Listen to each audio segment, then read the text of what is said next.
Good evening. We are live. How is everybody tonight? Doing well. We're great. How about you? Good. How about you, Mrs. Picard? I am great. No And complaints. Cece and Shamet, how are you guys doing? Welcome to the show. Thank you for having me. I'm doing great. Doing good, thank you. Glad to be here. Well, we want to let everybody know tonight, Louis and Lucien couldn't join us tonight. Lucien is still working on some projects, and Louis is out at an event in St. Croix. So they are not with us tonight, but we have with us one of our members. Well, actually, two of our members, but one is new. We have a return member, Cyril Craig, who is with us tonight.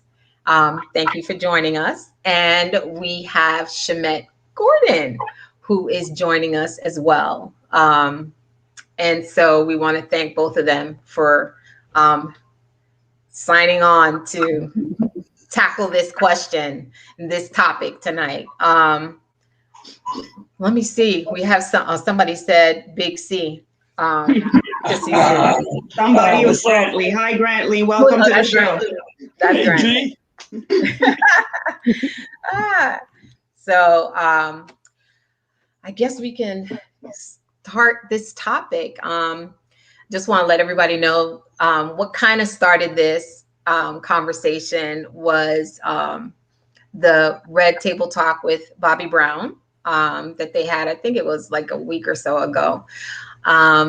And just talking about trauma. And Cece had said that would be a really good topic for this platform. So kind of started, looking into trauma. As far as I was concerned, I didn't really think I had childhood trauma until I started doing some research.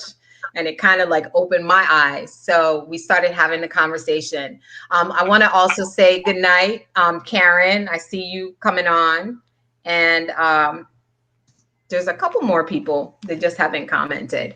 And so we started having a conversation and realizing like, whoa, like I think a lot of people have had trauma that they didn't even think that they had. Of course, we had trauma, as adults in relationships and life as well, but you never realize how much it can affect you and your relationships.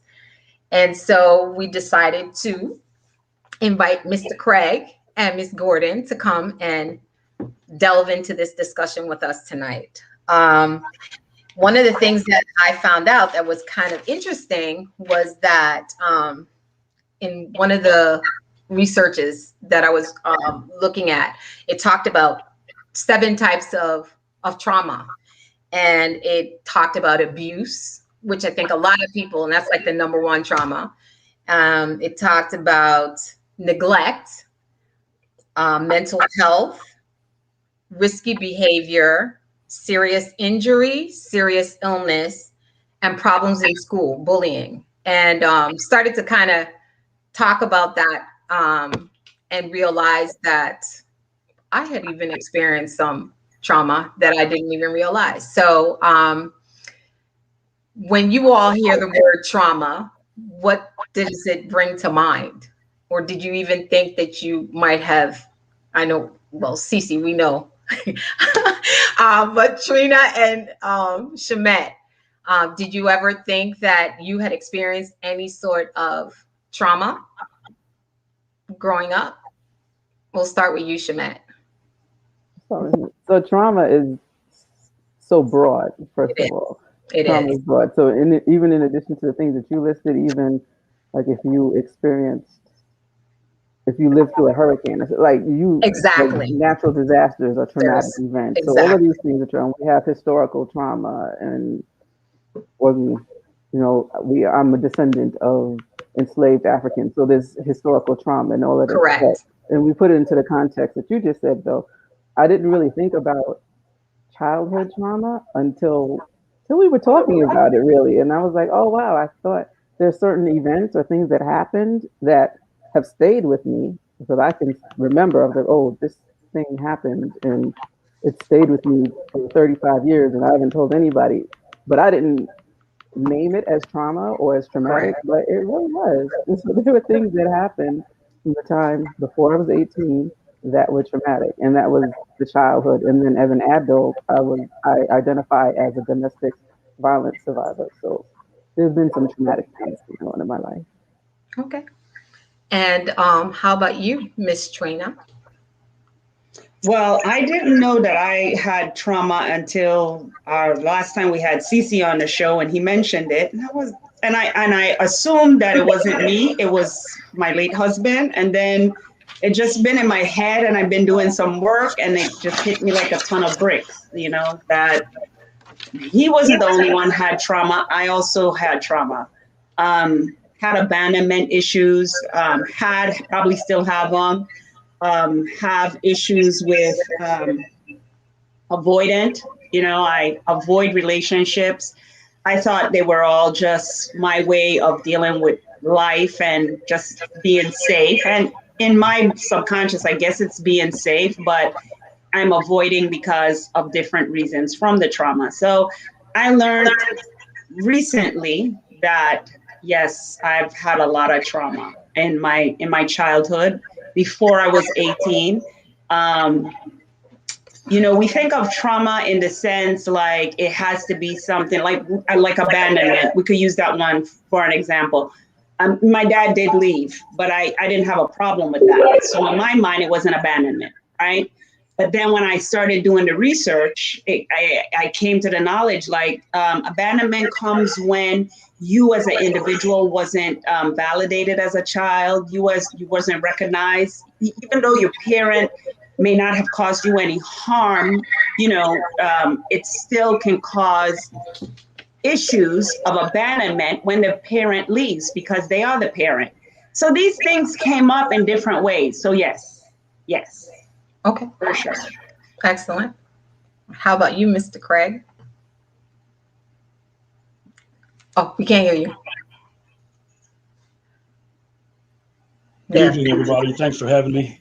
Look, I actually enjoy the topic of trauma. I come to it a few years ago. I come to it because I had to deal with my own, right? Life in itself is a traumatic experience. And I say that not to say that trauma is necessarily a bad thing, right? I don't demonize trauma anymore. But every experience in your life has an impression on you. And if the impression it leaves on you is contradictory to the impression you had in your mind, that creates some friction that you could define as trauma. And then you have some work to do to, one, identify it, and then two, reconcile it in your own mind, right? It's the reconciliation process that kind of all have on your life. And so I've learned that. I started practicing and working on that about 15 years ago when I actually stepped out of uniform and was no longer in the military and was forced to deal with some issues that I was having. So yeah, I look, I think everybody's got PTSD from life, and it comes in all shapes and forms, and the practices and the skills and the things that they teach to deal with combat PTSD or traumatic accident PTSD, the same skills or life skills that we should employ. So yeah, I'm all about trauma. I'm all about talking about it. I think it's a healthy thing to talk about. I think it's good that we can share and support each other as we work through that reconciliation. So that's my take on trauma and kind of how and kind of why I kind of promote the discussion on it. Well, like I said, I honestly didn't think like trauma affected me as under 18 or actually under 16, but I did. Like Pinky was saying, I started after researching, realizing that I had some abandonment issues, and one of the reasons why we're talking about this is because knowing is half the battle. And when you want to show up to be the best you possible in the world and the authentic you, like Louis likes to say, these are things that you have to really understand, the things that have formed your, how you present yourself in the world, and how you present yourself in relationships. And again, delving into this topic and realizing like, whoa, I do that. I wonder, and now understanding some of the reasons why I do that, you know? And so again, knowing is half the battle, and knowledge and enlightenment, like we keep talking about all the time. So at first I was like, I didn't know how I was going to fit into this conversation, and then realized like, whoa, yeah, I've experienced it, you know? And like Cece said, I do actually call it PTSD. I know it doesn't necessarily equate to what you have experienced, Cece, in the military, but it does. And so that's what I call it. And I'm really glad that, you know, we had the opportunity. As everybody knows, we usually have meetings the night before we come live, just to kind of delve into it even more, with just us. And so what are the things that you all have learned, or how do you, I guess one of the things is that if people start to really investigate why they show up the way they do in this world and in relationships, be it platonic or romantic, what are the things that they possibly need to do, or you have done yourself, to again grow, mature, and be the person that is best for you to be in this world?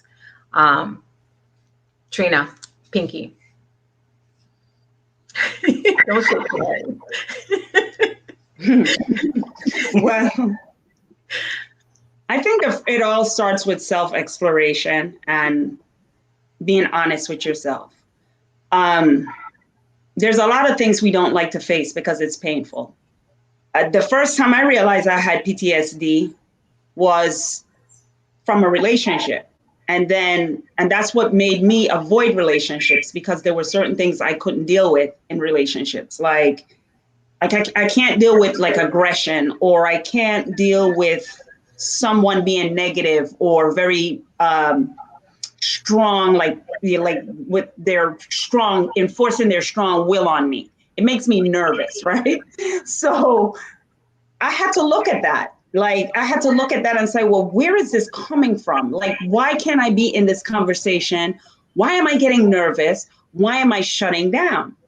Then when I got into a relationship, after working on all that by myself for years, then after getting in a relationship, then I started asking myself questions like, why do I always feel like this person is going to leave me? Like, so let me get out of this relationship before they leave me. And like, I wasn't saying that consciously, but that's how I was thinking when I sat down and I was like, I am acting kind of weird. Why am I accusing people of things when I don't even have evidence to accuse them of? And why am I doing this like constantly? And so I had to look at these things. And the first response was, well, they should, because this is how we respond as human. Well, if they did this and they did that, then I wouldn't be feeling this way.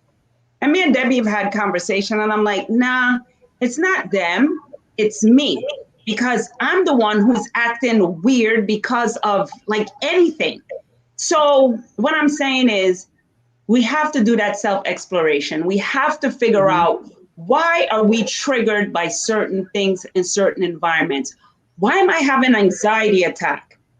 And then we don't justify it and blame it on other people. It could be the circumstances. There's no doubt about that. But why has this circumstance caused me to be so fearful to the point where I'm fleeing? And so when we look at that, then we have to look at the other side. Like what I've learned is I have to sit and I have to feel, because an avoidant person, everyone is different. Every prescription is different for every individual. My prescription is don't avoid, feel. And CC would always say, you can't run from the relationship. And I'm like, you got to run because you got to protect yourself. Like, there's mean people out here, CC. What are we talking about? But at the end of it, I have to feel it. And then when I feel it, I have to embrace it. And then last night I learned I have to reframe it. Right, Mr. CC? You think I don't listen, right?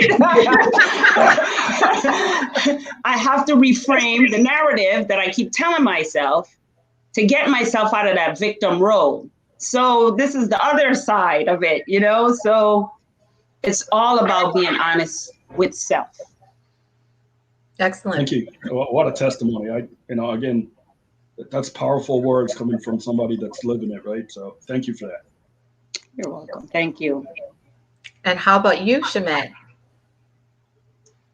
So some of the things that Pinky said, you have to first acknowledge, or I have to first acknowledge that there's something's not right, or something needs to be addressed. Some of the ways I show up sometimes, I know that I'm very defensive. Like it's a trauma response, I believe. So I'm very defensive. I don't trust easily. It's really difficult for me to accept help from people. So these are some of the things that came up, and I know that I have to acknowledge that there's an issue and recognize that healing isn't something that is just going to happen once or it just happens quickly. It's a lifetime. This healing and the work on ourselves is a lifetime journey. Some of the things that I did, I got therapy. I know sometimes there's a stigma sometimes in our community about getting therapy, but I'd say at least I've been in therapy like maybe 3 different times over the last 15 years, because at different points there were things that I knew I couldn't do myself, and I had to reach out for help and to get professional help. Some of the other things I do is, like, I don't focus on what somebody may have done to me or what they did. I think about, how did I show up in that relationship? What was it that I was doing? What was I accepting? How was I quieting myself and not speaking up for whatever my feelings were or whatever my needs were? So like I look into things like that. I think he was talking about reframing. That's something I had to do also. So I had to think about, what's the narrative I'm telling myself, or what's the narrative that I'm hearing, that I'm living out, and think about, well, where did it actually come from? Is that me? Is that who I am? Is that how I really am? Or did someone tell me that story about me and then I just internalized it? And I had to decipher what somebody else's vision of me and what's actually the truth, and live in my own truth. What else did I have to do? And then I had to take time to just learn myself, because I was the person. I got into a relationship. I got married very young. I was married for 20 years. And within that relationship, you're growing up, right? So you go from a teenager to a young adult and all of this stuff. But I was doing that in the confines of this marriage, and it wasn't just always myself. It was like a lot of what the other person, what their beliefs are, and how they feel, and what they want to do, and all this. So once I was out of that relationship and I was healing, I had time to look at myself and say, well, what is it that I really want to do? What is it that I like to do? What brings me joy? And then give myself the space to do that. I had to do that. And then I also have to, what something that was helpful for me is just giving myself grace and giving other people grace, because I have to understand that people work with what they have, and they do the best that they can. So that's everybody now. Our parents, if we're talking about trauma when you were a child, our parents do the best that they can with what they had.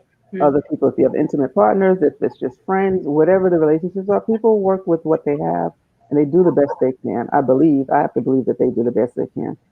And I did the same. I was doing the best I can. And now I do better. I just try to do better each day. That's pretty much that's what I am. Okay, before we go to UCC, one of the things that I realized about myself was, I used to say I'm loyal. I'm just a loyal person. But in saying that, it allowed me to stay in situations longer than I should have stayed, because they were unhealthy. And because I know Cece don't want to hear this, but I saw the red flags and I knew it was something that I needed to not be in. And so again, thinking about, I'm glad that I'm at the stage in my life where I really am thinking about decisions that I made If it wasn't something that served me, I know now how to exit stage left, and and love me, because again, that's another thing we talk about, loving self, and stop always putting someone else in front of me, because as we know, I got to put the mask on me first, before I can save anybody else. And just like Shamet said, I got married really young, was dating my ex-husband when I was 16. And so was in that relationship all the way till I was 45. So I was growing during that time, being a parent, being a wife, and there was a lot of things that I saw, but again, to the fault of this whole word, I always say being loyal, I wasn't true to myself. And so I am glad that now, like, I really take the time to stop. I listen. I do also have a group of friends that I turn to that are going to be honest about things that I'm doing that I need to, like, that will hold me up, when I'm making stupid mistakes, or just make me more aware, and so I am glad that I have taken that time to really be intentional about every situation that I get into. But so that's what I've been doing to work on me. And again, this group, you listen to people's comments, or you read people's comments, and you think like, wow, I think they've been triggered from a post, and we were talking last night about that whole, the post with the traveling with, for those on YouTube, someone put up a post. Well, actually I put the post up, where someone was dating for 8 months. They decided they were going on a trip. The male in the relationship said, I'll take care of the airline tickets. And the lady in the relationship said she would take care of the hotel. And when they went on the trip, somehow, for some reason, she went through his emails and realized that he didn't actually pay for the tickets. He used his points, and she paid for the hotel, and she was pissed. And we had like 50 something, 60, I don't know. We had a lot of comments. We had 200 comments. We had over 200 comments. And so Trina made about a good 10. And it's so funny when you go back through those comments, and it's just, I'm just pulling that post. You really see what triggers different people. And it just makes you wonder, like, is that something that they are working on, or are they even cognizant of the fact that certain things are triggering them, and they need to look at that, So, and we talked about that last night, which was interesting, because again, we show up based on what has shaped and molded us and what we've accepted as our truth.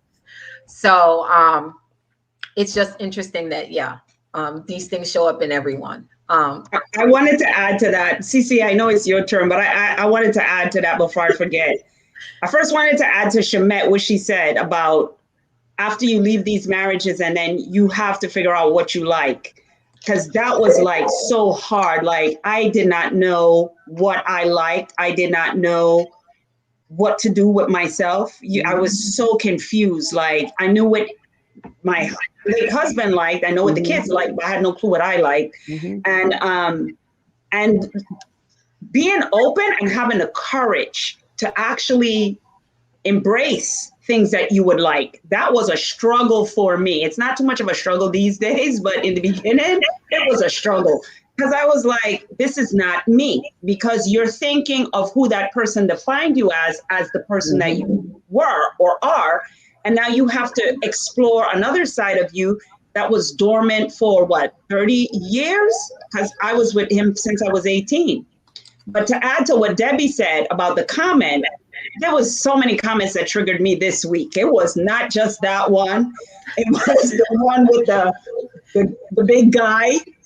Oh, I ain't gonna touch that one, but that was one that triggered me. And then there was another one that triggered me. What was it? I'll think about it. I can't remember now. But the thing about it was what I learned from all these triggers that I was having this week, because we think it's just our parents that trigger us or it's our children that trigger us. But I learned that being in relationships very young in our lives, on opening ourselves to intimate relationships too young in our lives, which we did not know, right? So we have to forgive the things we did not know. Those things also are part of our trauma. So when I was young, when I was 14, I started dating a guy and he was a very sweet talker, nice guy, never had no damn money. See, here I said, never had no damn money. He would send you out, you would have been paying for the trip and didn't even know you were paying for the trip. And he'd have been all fun and he would have been all laughter. He'd have made you laugh straight to wherever you were going. And you'd be laughing and you'd be spending all your money. When that came up, I was like, no, every man has to pay for himself. So I was just saying, I learned that. I was triggered at least 4 times with a lot of stuff that was going up this week. I was like, I'm staying off of Facebook. It's too much for me. I literally was like staying off. I was like, this L&E is triggering me every single second. I'm like, you remember those little ping pong things? Ping, ping, ping. I'm like, man, I'm done. Yeah, I got triggered a lot. And I realized it's not just our parents. Because just being young, your first little boyfriend, you might not think nothing of it. But that did have a real lasting effect on me. And how I learned, I was telling Debbie this week, when he came back into my life after like 20 years, he was talking to me and I was like, I can't talk to him. I don't want to talk to him. And I actually was like, he kept texting me and calling me. I'm like, I want nothing because I was triggered. I did not know what was going on. I mean, I still don't want to talk to him, but at the end of it, he was triggering me, but I didn't know it was triggers, is what I'm saying, you know? So that's what I wanted to add. CC, sorry. No, look, you did good. You did good. I don't have much to add, right? You ladies covered.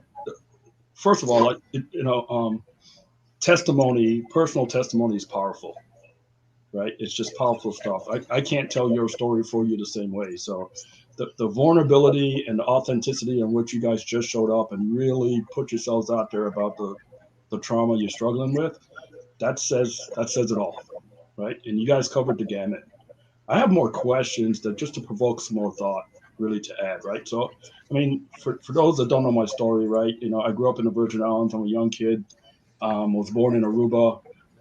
My dad worked for Hess, but we lived in the West, and most people didn't know that my dad was fairly wealthy, right? He had some money. He was making 6 digits back in the 70s, which was a lot of money for, particularly a black man in those times. So, but we didn't live like that, right? So I didn't have an identity with it, right? But what he made sure is we had a good education. He made sure that, we aspire to be more than just, poor, right? He was all about being a provider, although I believe it was a coping mechanism for not being emotionally supportive, right? Not being able to be emotionally supportive. So the way he could support the family was being, a financial provider, right? So the thoughts I want to provoke is, I want to start with Debbie because, she said some things there that kind of triggered me, right? Oh, Lord. Well, she was actually excited. What you said was you were excited about discovery of your triggers. You were excited about discovering your trauma, right? And I want to ask, why were you excited about that? Because it's scary stuff. My guess is once you discovered it and started thinking through it, you felt empowered, right? You felt like now, not only do I have the answer, I know how to deal with this, right? Correct. So the journey is also an empowering journey, right? So I'm trying to erase some of the stigmas. While there's hard work to do, the reason we do it, it's tremendously empowering, right? It makes you feel empowered, right? And that goes to something again. Shemet said was, the validation, right? When you feel empowered, when you feel like you could look at yourself and feel good about yourself because you're in control of your life, right? Because you feel and think that way. That's validation. You just said to yourself, "I am." That's it. I am. I'm not good. I'm not bad. I'm not tall. I'm not short. I'm not better. I'm not worse. I am. That's what you said to yourself, and that message to yourself might be the most important message out there, right? Nothing I can say to you, nothing anybody can say to you will be as powerful as you saying to yourself, "I am." When you can start from that place, then you can really start to untangle all the things Trina brought up about, man, I'm getting triggered by everything. Why is everything triggering me? I need to look into this, right? And from that place, you can have the conversation with that guy and not feel threatened by him. Maybe help him and help you understand how you guys got to where you got to, right? And I've gone back and revisited. So I've been married a long time. I got married young. I've been married a long time. So it's not like I have a bunch of relationships outside of that, romantic relationships outside of that. So I had to go back to my romantic relationships prior to that and try to engage some of those young ladies and go, what really happened with us, right?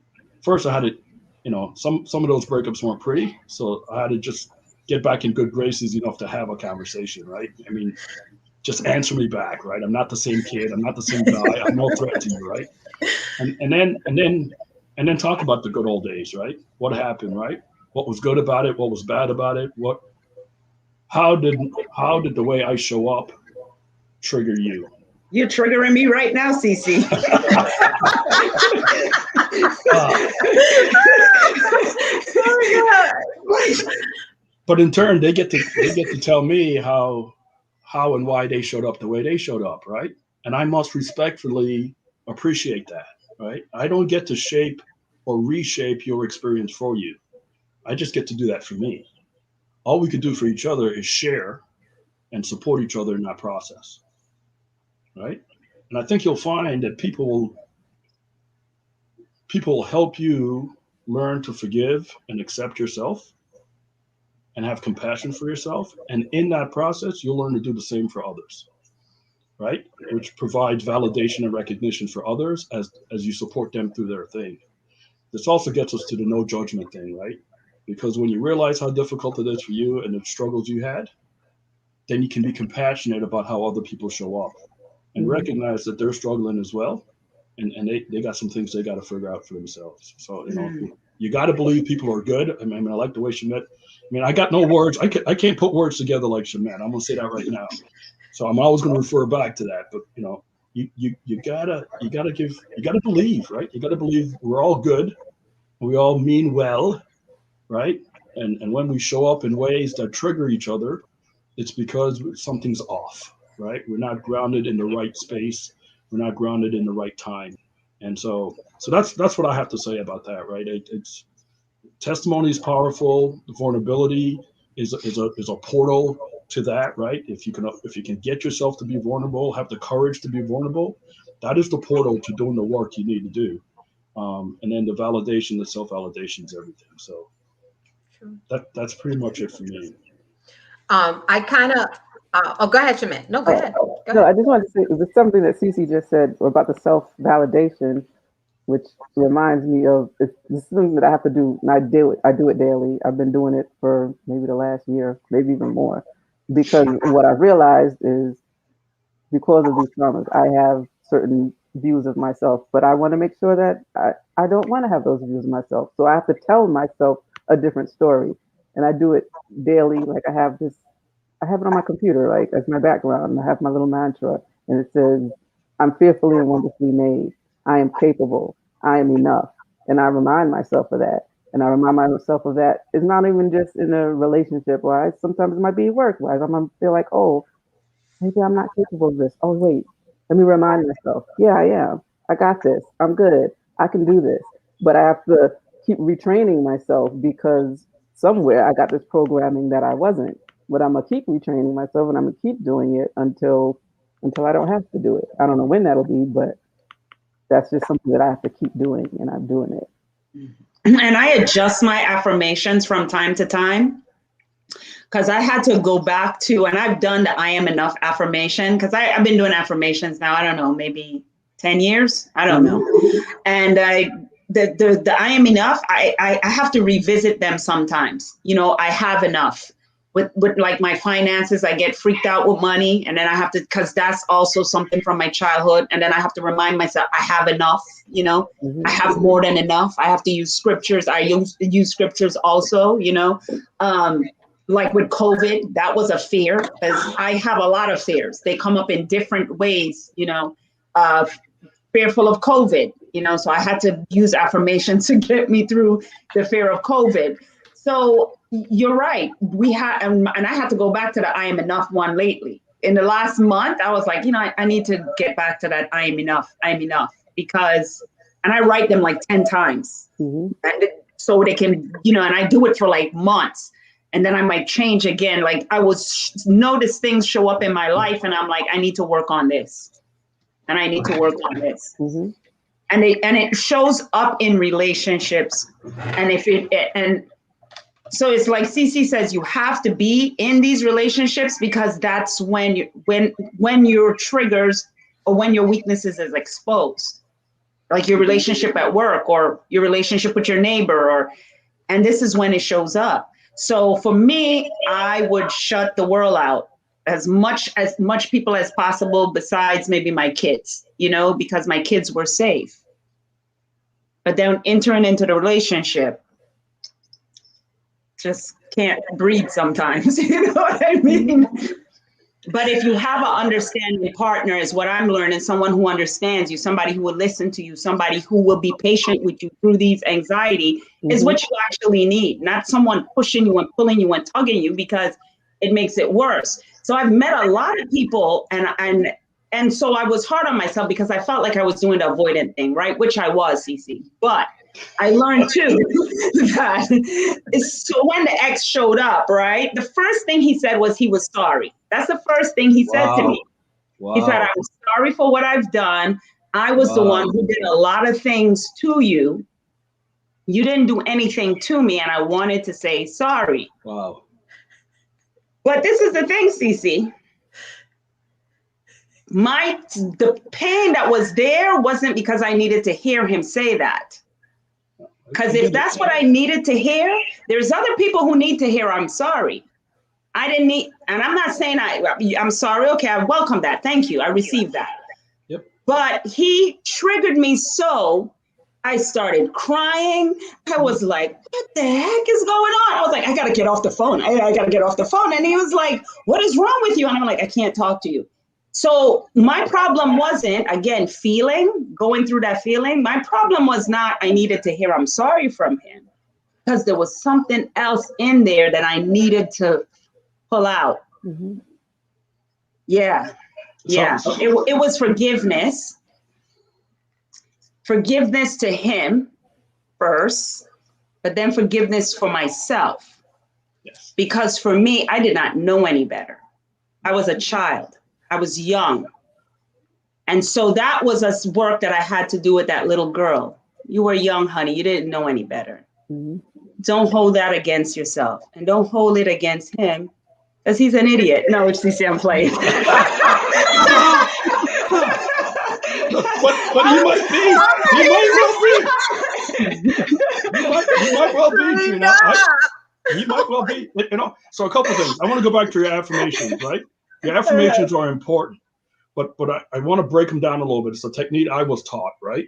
Your affirmation is very important, but the most important part of that affirmation is the first part. I am, period. Right? That's it. You are. And then the thing you want to work on is an extension of you. Right? So I'm finances are an extension of you, but you are not valued by your finances. All right. And so the self-validation is in the I am, period. You are, we all are, period. That is powerful in itself. Now, the things you need to work on are your extensions, how you show up, what energy you bring, how you manage your money, right? That's where you get the things, the direction on what you need to work on. But the foundation of that is the I am. Emphasize that part of your affirmation, right? It doesn't matter. It doesn't matter so much to your self-worth what the extension is. Your Mm. self-worth is in the I am. And that is the foundation and the space from which you can project your control and your validation. All right. The other part of that, all I want to say is he needed to say, I'm sorry. Apologies are for the apologizer, right? Mm. Apologies are for the apologizer, right? They're the ones that have to feel it and mean it for it to matter, right? Mm. For it to matter to them and for you even to get a sense that it matters to them. Because when somebody apologizes to you, it's not to change your feelings. First thing going through your head is, does that person really mean it? Did it Mhm. change how they think or how they behave? Right? Is that what they're saying to me? So Mm. apologies are for the apologizer. They aren't for, right? I know we talk about I need an apology to move on, right? The only apology you need to move on is the one from yourself, right? He was apologizing for himself. He, Mm. he, he had learned, he had grown, and he wanted to make amends for the way he had showed up because he didn't know better. So that's why he was apologizing. Had nothing to do with you and where you're at and what you're going through. Okay? I like what you said about the second part. It did trigger you and force you to go, what's going on here? Why is this guy still that important to me? Right? I hear all the time, I don't care anymore, I don't care anymore, but then they're so mad at the individual they don't care about no more. I'm like, how can you be so mad if you don't care? That's incongruent to me, right? So again, do the work, untangle why that matters so much to you, right? I think you felt betrayed. I think you felt like your power was taken away from you in exchange with that individual. And as a result, that was traumatic, and you don't ever want to feel like that again. And so now, did you do the work to make sure you don't feel like that again? That's what you owe yourself, right? Um, I'm doing the work, but you just triggered me. Thanks. yeah, you're welcome. And Debbie, I wanted to mention your loyalty thing, right? That was a coping mechanism. That was a coping mechanism because you weren't being loyal to yourself. You knew you weren't being Exactly. true to yourself, right? And Exactly. um and so there's where that trauma comes in, right? You got to forgive yourself for that. Now that you know better, you got to do better. But Mhm. again, I say to everybody, you can't love another person. You must first love yourself, and then share that with somebody else, right? Mhm. I don't love my wife. I share myself with my wife.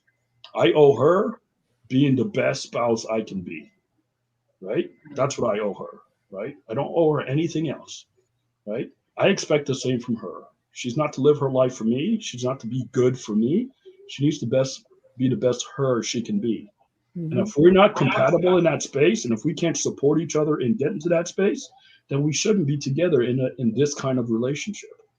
It doesn't mean that I still can't love her, right? I still can't feel like I feel for her, but it just says, look, if I'm not good for her and being in her best space, then I shouldn't be part of that, right? So I get it. He may have still been an idiot, you know. We may have still been bad for each other. This relationship's not good for me. I'm struggling to be my best me in this relationship.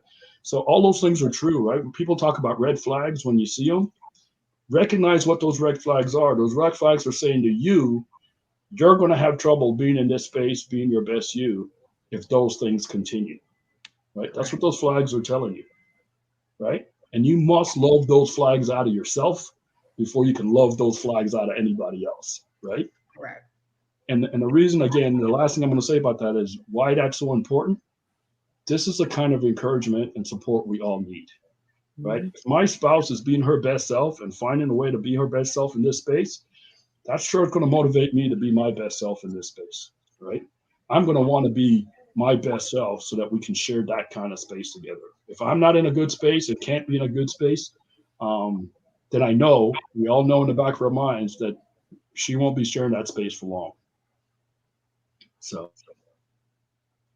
much my I Yeah. think What? again, I think again, one of the things that you help us all is the narrative that we speak and how to change the narrative. Mhm. about how we look at life, how we see ourselves. 'Cause even today, I can't remember what Pinky said. She said something and then she changed the word. You remember?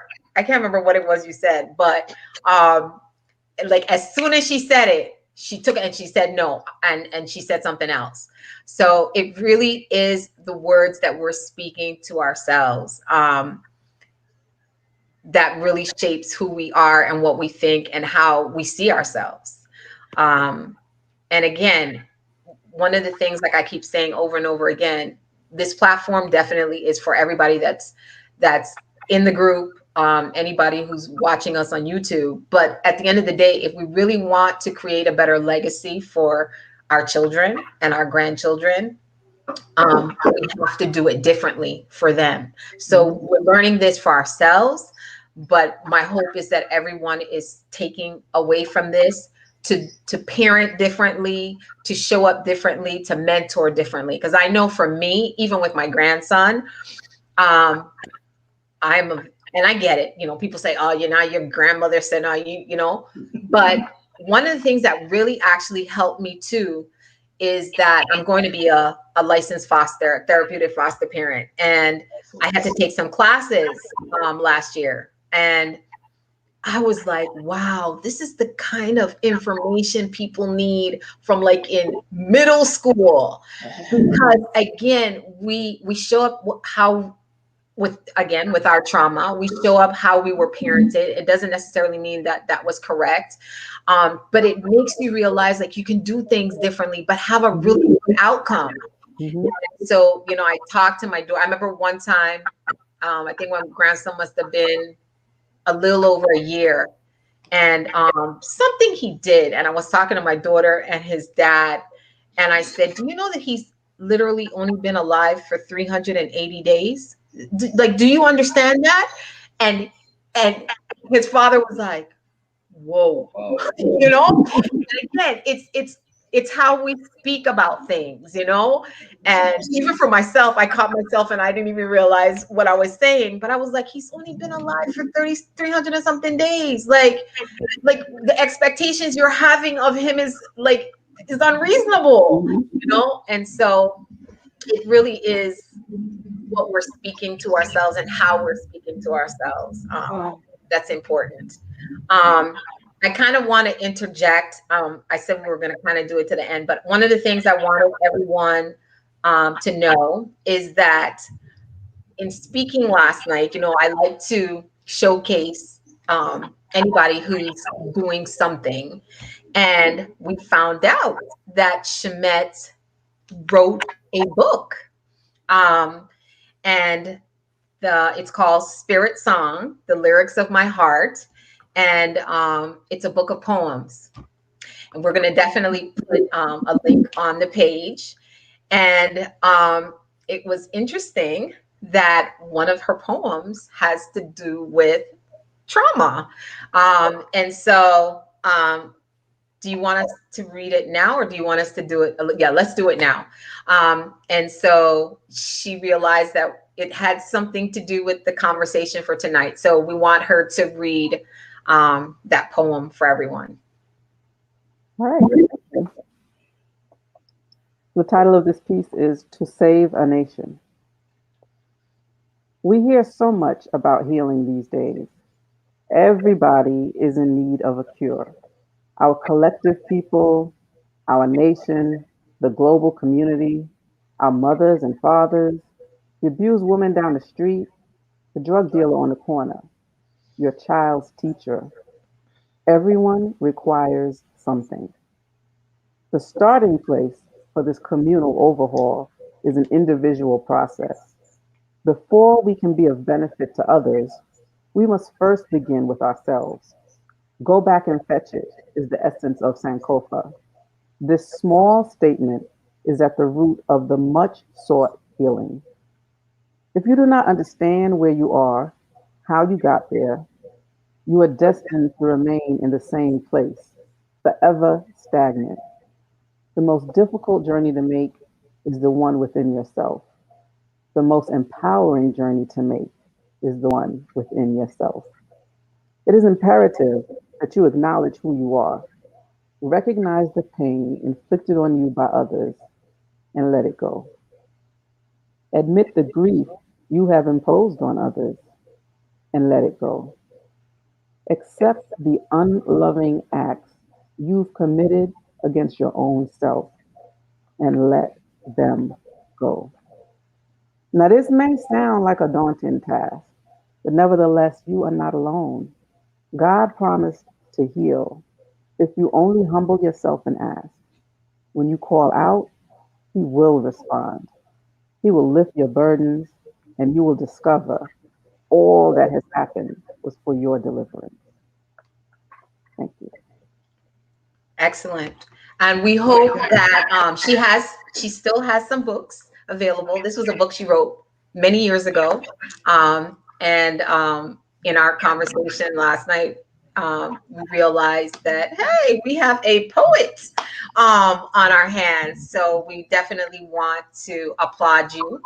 And already, I'm going to get two. Cece's already purchased one.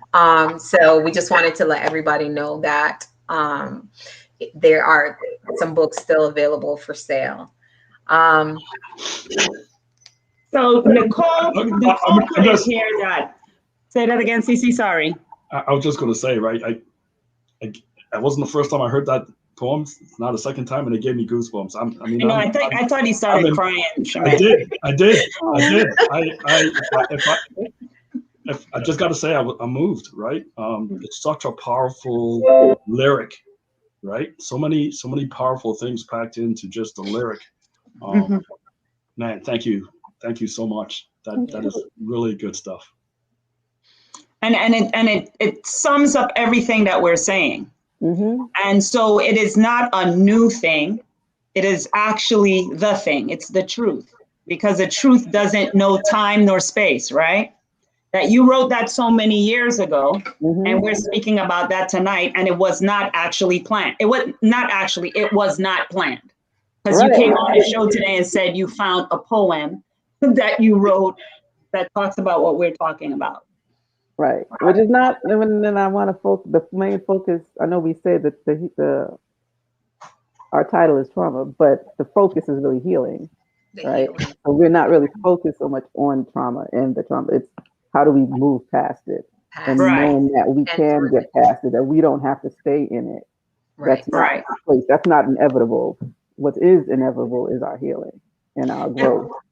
What you wrote that I like is that you said, I wanted to address what Nicole Whiskey had wrote in her comment, but I wanted to address a lot of times when we were going through our trauma, we felt isolated.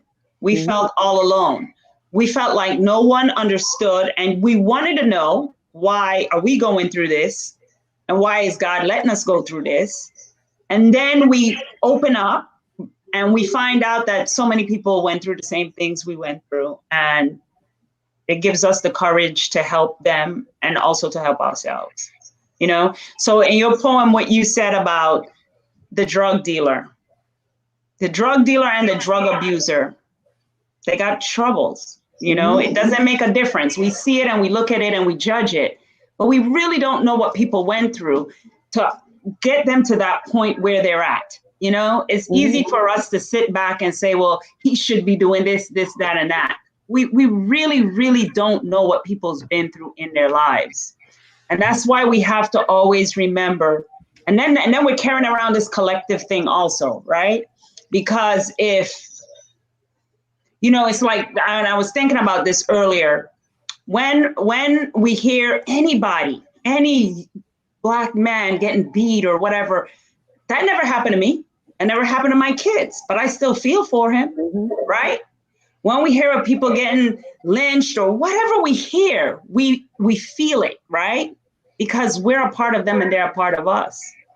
And so that's what we have to remember. So that's what I love about your poem. It addresses all of it, us, the individual, the collective, and the history, our history that we carry as human beings.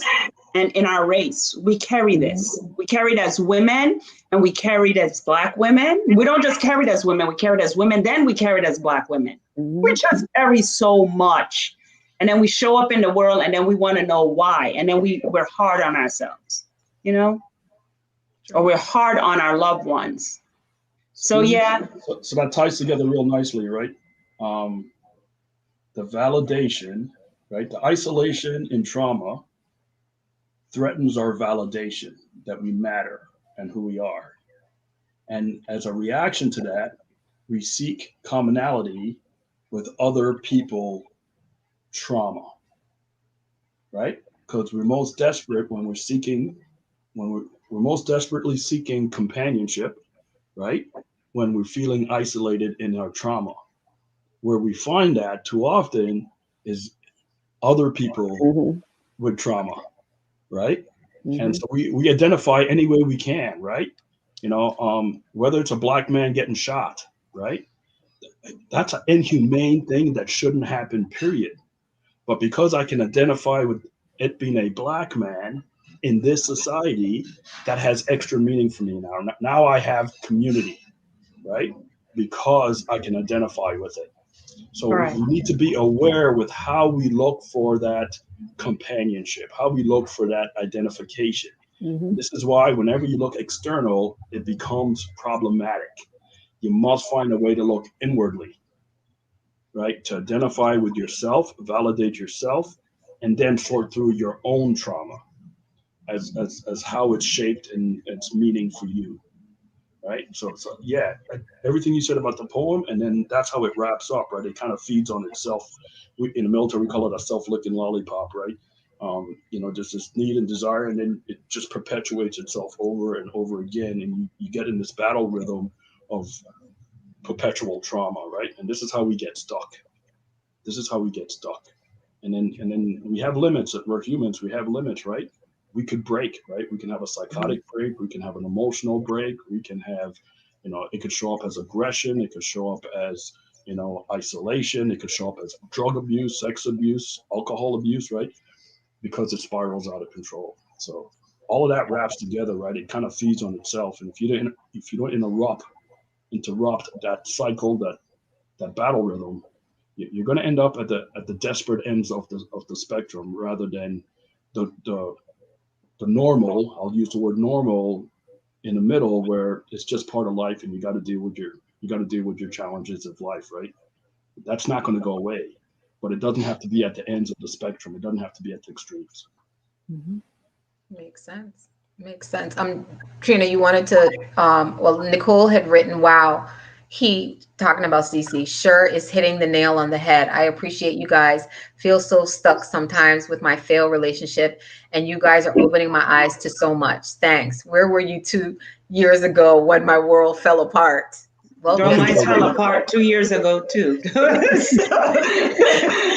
Yeah, we were with our own worlds falling apart. exactly. And now we're together putting them back. Exactly. The truth is we were looking for each other the whole time, right? This is what we're doing, right? We're all just walking each other home, right? We're out there looking for each other, looking for community, looking for support, looking for people that get us, right? So yeah, we're out there searching for you, Nicole, everybody, right? Humans, that's what we're doing. We're seeking out that community because we all want to be better. We all want to be better. Exactly. Someone, I don't know, I can't see it. Oh, Grantley said nothing happens before it's time, which is so true. Because kind of like a side note, when we reached out to Shamet, she was like, why did you choose me for this topic? And we just talked about this right before we went live, that, you know, the fact again that she had written a poem in 2011, was it? That is apropos to this conversation, you know, and we didn't know her other than being a member of LNE and writing, you know, having wonderful comments in the group. Again, it happens when it's supposed to happen, you know, and it happens the way it's supposed to happen. Mm-hmm. So let me see if I see any other comments. So, Cece, do you think we can delay, or do you think we can delay our how to put this question? It's like Grantley said, things happen when it's supposed to. can we stop things that's supposed to happen by getting in our own way? Can we like sabotage, or can we do things? So great question. Probably a whole nother topic, right? For things to happen, for these connections were happening long before it actually happened. We probably just missed them, right? Because of the way our dynamic, we missed them, right? But they keep happening, right? The universe continues to present these opportunities to you until such time you embrace them, right? So I don't want to get away from answering your question, but my belief is, could I have come to this conclusion sooner? I believe the answer is yes. That the universe, God sent me signs earlier and say, hey, look, you're screwing up, right? Red flags. Were there red flags before that I should have paid attention to? Probably, but I projected them on somebody else and moved on like they weren't mine to deal with, right? So I believe everything Grantley said in that it will happen, and it will happen when the time's right. What that means, though, is when the dynamic's right, it'll happen. If you don't present, right, if your dynamic isn't right, it won't put you in the right place at the right time for that to happen. And so this is why all we can do, all we control, right? Whether the universe is conspiring to help us or not, whether that's true or not, we can argue till we're blue in the face. All we can do, all we have control over is how we show up, the energy we bring, how we present, and how we are, right? In every moment, from moment to moment, right? My moment right now is not determined by my moment 2 minutes ago, right? But my moment 2 minutes ago was part of the dynamic that put me in this moment now. Does that make sense? Yeah, that makes sense. And while I do think the universe is trying to help us, the it's in our control, right? We control our lives and our dynamic, and the only thing we can do is show up the best we can whenever we can, and then take advantage of every opportunity that comes across, right? I mean, just an example. I had made plans to be on last week's show, and had not made plans to be on this show. And I had to do some juggling. And at first I was like, look, I just went through a bunch of stuff to be ready for last week's show. I got turned off at the last minute. I'm not going through all of that again to be ready for this show. Something said, you know what? Quit, right? Quit. I didn't even know what the topic was at the time. I says, look, Right. it just so happened you weren't on the show last week. Do what you can to be on the show. That's your opportunity. I got to meet Shamet, learn some things about her poetry and what she's bringing to the world. The behind the scenes conversation with you young ladies have inspired me. I want to say that your testimony and your testament has inspired me. I mean, I've always wanted to go out and save the world and help people, but I'm more motivated now than I've ever been, right? Your testimonies are powerful. I said it last night in closing. Black men in our community don't get an opportunity to sit down with 3 intelligent Black women and deal with the heavy conversations we've been dealing with. We don't. Mostly because we trigger each other so much that we can never get there, right? What an opportunity. At first I was going, what? I'm the only guy on the panel? That ain't right. The truth is, I'm the luckiest guy, right? I'm the luckiest guy, right? So again, it's just how you reshape the narrative and how you look at it, and then I'm going to walk away from here feeling like $1,000,000. I'm going to feel like this show was for me, right? I'm going to feel like I got everything out of this show, and it had nothing to do with what my intentions were, or what my plans were, or what I was, right? So yes, the universe conspires for things to happen to you, but you got to do your part by showing up as the best you that you can every day, every moment, from moment to moment. Great question. It should be a topic one day. I wanted to ask you, and not ask you, I wanted to add, you said you were lucky to be on a panel with 3 Black women. We are lucky to be on a panel with a Black man, because we were all in relationships that failed multiple times by our lovely African-American males. We love them, but they broke our hearts multiple times, over the years. not just our in intimate relationship, but also our fathers, right? So to be able to sit with a Black man and to speak about issues so important to us that will help us heal, and for us to be able to hear you and for you to help us, we're blessed. We're totally blessed. And for men to be able to see you and hear what you're saying and learn, if they're open to learn, it's also a blessing. So I think it's a win-win for us all. Right. Me personally, Correct. that's my opinion. And again, testimony to what Nicole said as well. I say this over and over again every week. I never know, we kind of don't always know exactly what the topics are going to be, but it is wonderful to either speak to people or get a message from someone or hear someone in the comments say that it was an on-time word for them as well. And again, I say it over and over again. It gives us an opportunity to have a conversation that we don't normally have on an everyday basis, for self-growth and for, again, enlightenment, and to just give us a different, like Cece said, a different narrative, for how we're showing up, what we're saying to ourselves, what we're saying to our children, and to the younger generation that's coming up as well. Because again, if we're going through the process, hopefully they'll see us going through the process. It'll make life a lot easier. It's not going to be easy, but it will make it easier, and they will be more intentional and cognizant about how they're showing up and how they're entering into relationships, careers, life, period. One of the things when I was also doing the research, it had, and I shared this with everybody, it had sort of like an explanation of trauma. And I thought it was kind of interesting. I'll end up putting it on the page. And it said, T stands for trust yourself, family, friends, and professional support.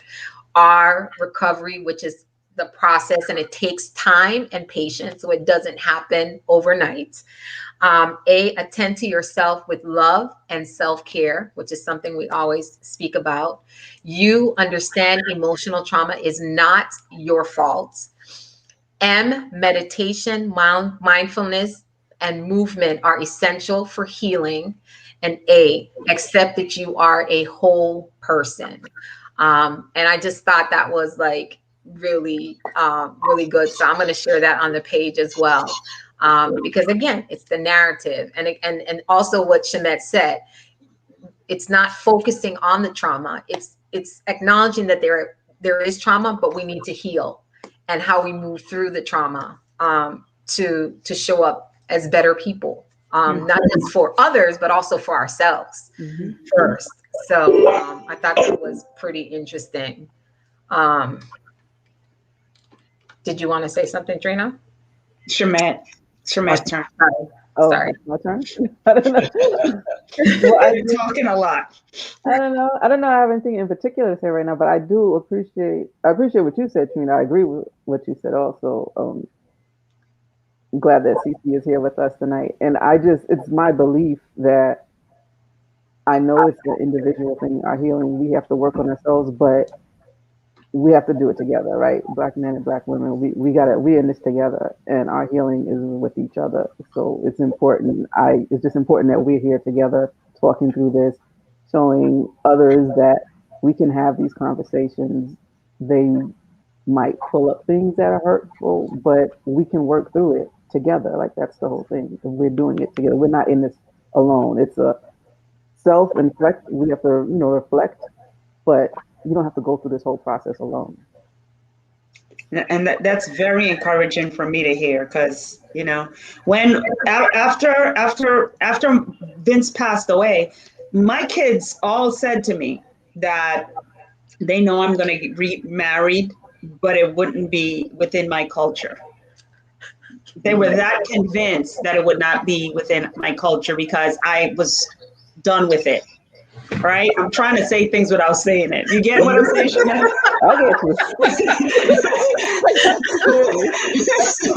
So what I'm saying is that that's why this is so important, and this is why we do this work together.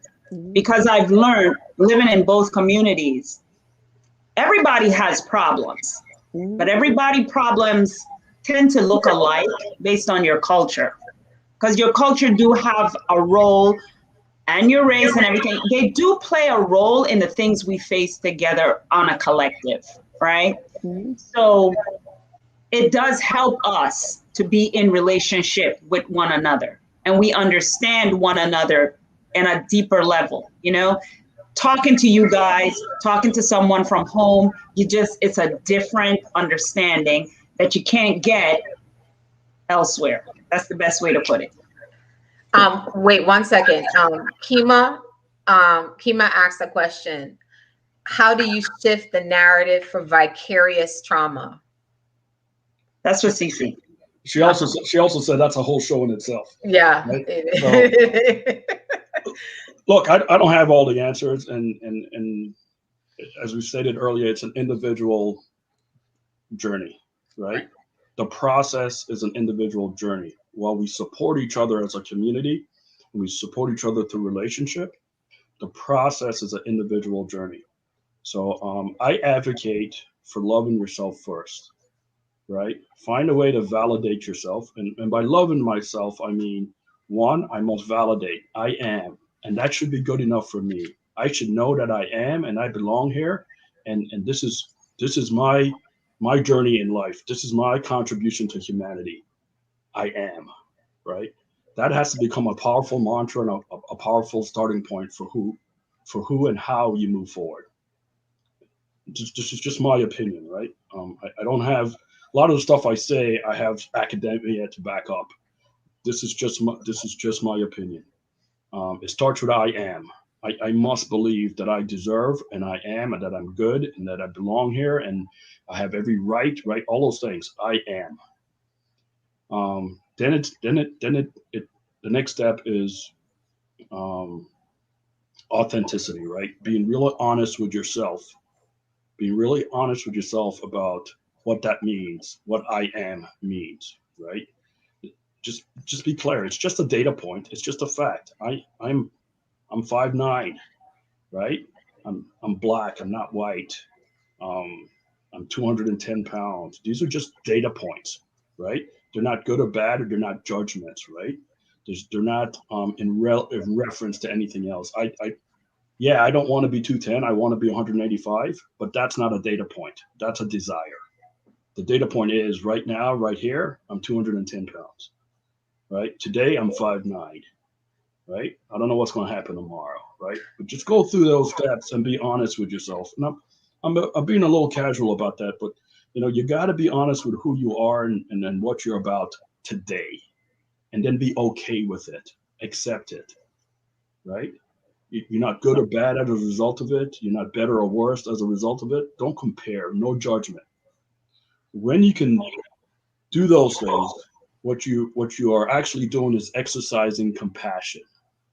You're exercising compassion for self. When you can do that, when you can be honest with yourself, when you can accept yourself, and when you can exercise compassion, when you can do that without judgment, now you're forming the basis of a loving relationship with self, right? Now you're putting together the parts and pieces where you can love yourself. When you can do that, you're able to share that with your community, right? So your contribution to your community is the love you share with yourself, not the love you share with them, but the love you share with yourself.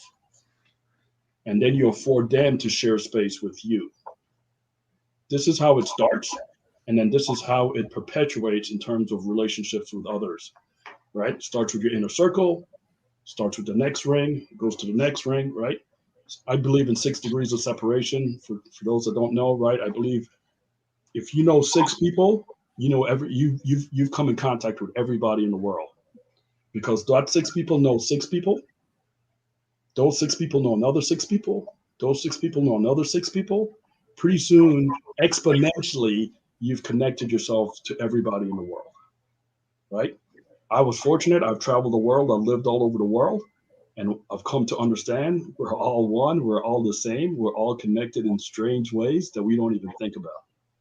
So we could do a whole nother show on this, but it starts with validation of self, accepting of self, compassion for self, so that you can love self, so that you can love others. It does I come want down to. to love. It does come down to love. I wanted to add to what Cece said because I was reading your comments, Kima, and you said you were a counselor, and I did some counseling work. I'm not a counselor, but I did some work when I used to work at the food pantry. I used to we had to connect with the clients and pray with them, and we had a little counseling session with them. Nothing like you're doing, but in a day you could see over 10 clients, right? You could deal with about 10 or more people, and everyone is coming in there and they're coming because they're in need, right? And we listen to them. We want to know what their problem is, and we wanted to pray for them. And I've learned through that you have, even in the process of giving, because a lot of people used to come and they used to request me, and I can't say no, right? They're coming, they're asking for me, and there were days that I would go and I didn't have the strength, right? I was going through my own stuff and I didn't even want to go, but I'm like, I have to go because, it's my time. And then I would get there and then people would be requesting me. And then I learned that I had to guard my energy and I had to protect myself because you can absorb a lot of other people's energy and it can be very dangerous. Like I'm saying, I'm in contact with like over 10 people in a day that has problems. And the first time, I was sick to my stomach, literally. I came home and I just laid down because my stomach, I was about to throw up. That's how bad it was. And then I learned and I had to pray and then I had to cover myself and I had to protect myself when I was dealing with other people. So you were talking about energies. And the one thing that I've learned with dealing with my trauma is this. We have to learn, like I had to learn energies, the different level of energies, right? And our highest level of energy is love and gratitude. I don't know which one is higher. I don't know if I think it's love or gratitude. But Cece was talking about the I am. The I am is very powerful. I had to connect the extension to the I am. The I am. So mine always is I am love. When we radiate from a place of love and gratitude, and we were talking about this last night, and it was Luis who asked me what was the gratitude thing. I was like, somebody else, I couldn't remember. When we are radiating from giving out that energy of love and gratitude, we're going to in turn attract that if we stay very centered and don't allow ourselves to lose our frequency. It's very hard, because you were talking about the energy and you absorb a lot of people's energy. But that's why we have to guard our energy, because you can go from gratitude to the lowest, which was me, because I have dealt with depression, and in depression and grieving, which are your lowest energy, depression being the lowest, grieving being the one right above it. These two energies are so low. Someone coming in my life that is dealing with grief and depression, I can suck that up, right? So I had to defend myself against it. I had to keep my frequency up here, and it's very, very hard. But I'm saying that I am love, I am gratitude, I thank you. It helps you, but it also helps the other person. And that's what's important. It doesn't just help you, but it helps them. But you got to keep yourself up there. How are you going to do it? It's like Shamet says, you got to keep saying it over. I am love. I am love. I am love. Thank you. Thank you. Thank you. Even though you don't feel it. You got to get to the place where you're feeling it. And then you pray. I don't feel it. I need you to help me because I ain't feeling love and I ain't feeling gratitude. So Heavenly Father, please help me to feel love, to feel gratitude. I'm saying this because that was my experience and it still is. That's all I'm saying. So I was trying to answer your question about the trauma. The trauma can knock us off. It can put us in this lowest energy, depression. It could put us in grieving. It could put us in we're not enough. It could put us any place lower than we need to be. But we always have to fight to stay up there.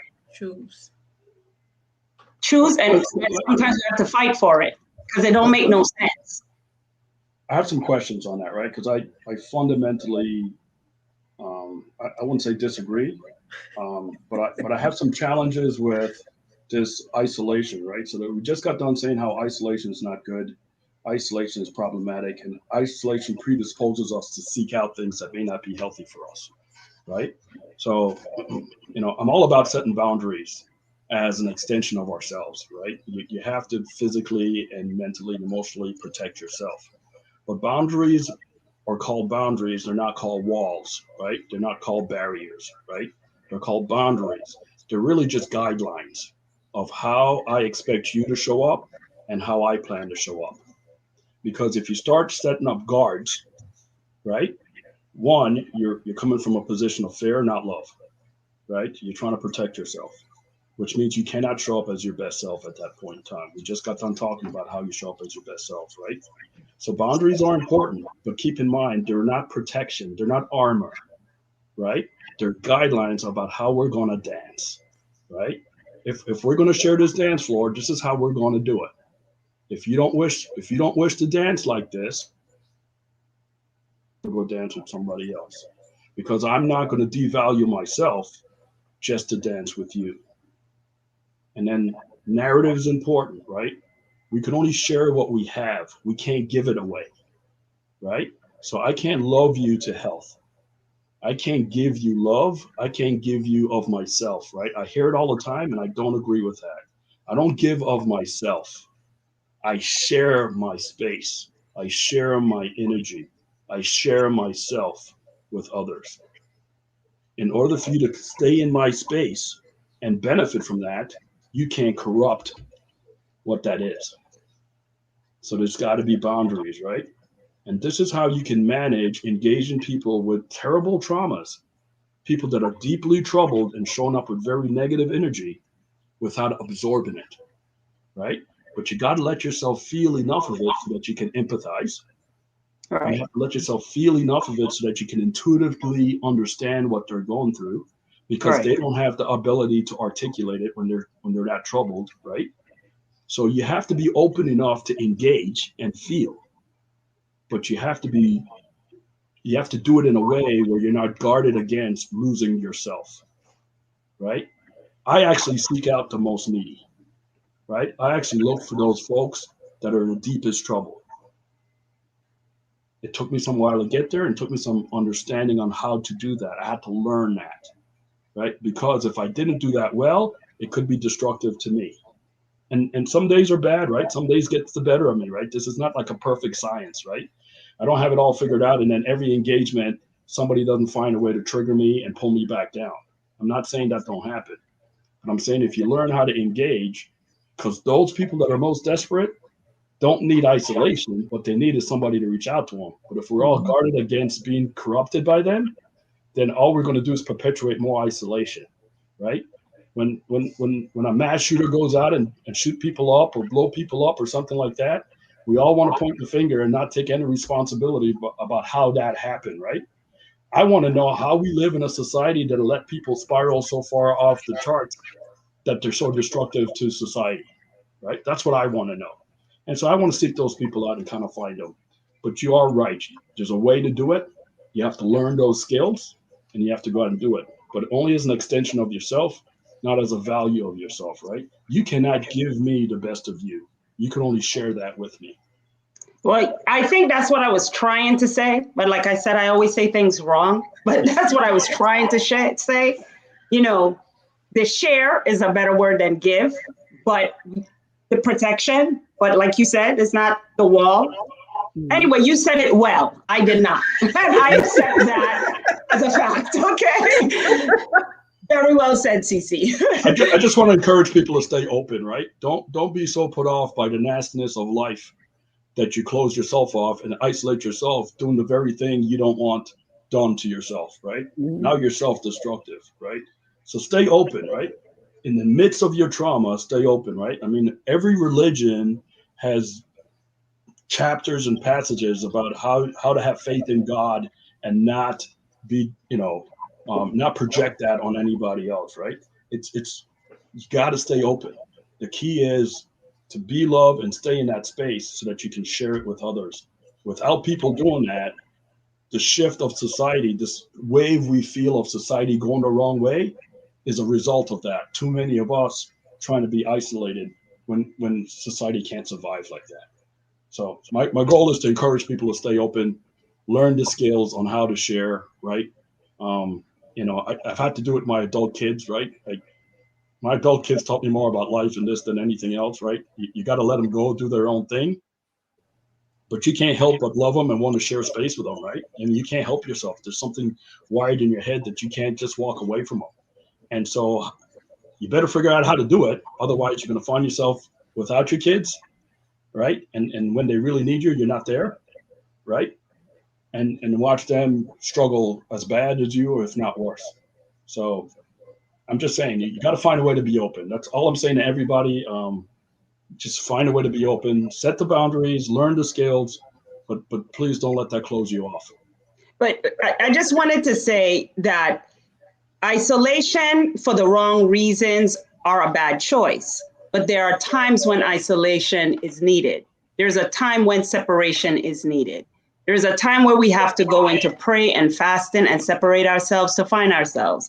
And so we have to be very careful of how we're so eager to help that we can cause damage, not just to ourselves, but also to other people. I hope I said that well. You did. Okay. Because Norma said I didn't say it very well before, so I hope I said that well. And so that's all I wanted to say, because you're very advanced and you've been doing this work for a very long time. And for those newbies, you got to be careful, But a novice, you can end up in a lot of trouble, because what made me fall and what made me get sick was me thinking that I was so strong that I can help, and I didn't need help. And I actually fell. So got to be careful. Yeah. True. Let me just read. We're almost at the 9:30 mark. So I just kind of wanted to read some of the last couple comments. Karen said, setting healthy boundaries is also a necessity that we don't set, and when not done often, cause you self-inflicted pain, but when extended, creates peace. Kima said, remain in the present and allow yourself to take a step back when needed. Ground, balance, clear, then come back in the moment. Perfectly said. Nora said, Pinky, talk more about the fact that it doesn't make sense. It goes against what your body, soul, and mind wants to decide is uncomfortable. Okay. Karen said, wish I had the knowledge on setting boundaries in my 20s or on my journey as a single mother. My journey would have been a better understanding and less challenging. I think that's, pertinent to all of us. What you didn't know, you didn't know, but hopefully she has daughters and she'll impart that to them. She was saying, if you have a chance, read Setting Boundaries and Finding Peace. It will open your eyes and heart. And Kima said, sadly, sometimes we create the very things we're trying to prevent and avoid. So again, thank you all for your comments. It is 9:30. So as we always say, we never have enough time, but it just allows us for another conversation. And I want to thank Shamet and Cece for joining us tonight. And again, encourage everybody that doesn't think that they've experienced trauma and there's not triggers that are helping them to show up the way that they're showing up in life, that they do, that they have. And we have to look in, within ourselves so that we can be better people, show up better, and create better legacies for our family, and our community. And again, Shamet, I will definitely put in the group for anybody who's interested in purchasing a book from Shamet. Up again so they can see it. Yeah. And can y'all see it? It's Spirit Song. The Lyrics of My Heart. Wait, am I holding it well? Yeah. I just want to thank you for inviting me, though. This was not what I expected, but I'm glad it came. I think most people who end up coming in with us never know what they're going to expect. But the good thing is that I think everybody takes something away. And so Mhm. I appreciate you all for saying yes. And I encourage others that are members of our group to also come on the journey with us in a more personal setting. And we will definitely be reaching out to more people. And this will not be your last time with us, as Cece knows. We definitely want to thank both of y'all for tackling this conversation. And I hope that it gives somebody the opportunity to just think about life, think about how they think about themselves, the narrative that they're speaking to themselves, to show up to be better people in this world for yourself first, and then for others. But I want to wish everybody safety, covering, and a wonderful weekend. And we will be back here next week, Thursday. Shemesh, don't log off. Okay. Everybody have a wonderful evening. Take care. Bye. Bye, all. Good Thanks for night, sharing. everyone. Thank you. Thank you for your comments, Norma. Nora. Nora. This is the second time I say wrong name. Wow. Nora. Good night.